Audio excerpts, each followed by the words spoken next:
హైవ్యూర్స్ నేను మూఢనమ్మకాల జోలికి పోను. ఈ మతం ఏదైనా సరే ఏమంటారంటే కొంచెం ప్రాక్టికల్గా ఉండండి అంటాను. నిన్న జాగారం చేశారు, నిన్న పగలు ఉపవాసం ఉన్నారు. ఖచ్చితంగా ఈరోజు ఫుల్ నిద్ర వస్తుంది. మేబీ ఇప్పటికే చాలామంది పడుకుని నిద్రపోతూనే ఉంటారు.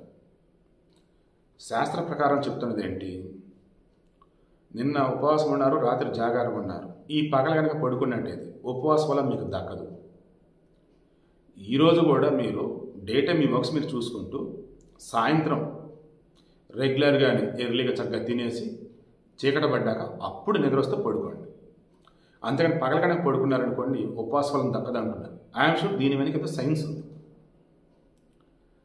నిన్న బాడీకి ఒక రకంగా రెస్ట్ ఇచ్చారు అండ్ ఇంటర్లో ఉన్నటువంటి ఆర్గాన్స్ ఏవైతే ఉన్నాయో ఫ్యాట్ తగ్గించడం కావచ్చు, మన సెల్స్ మన ఇంటర్లో ఉన్నటువంటి వాటిని తింటూ ఉంటాయన్నమాట ఆకలేసినప్పుడు.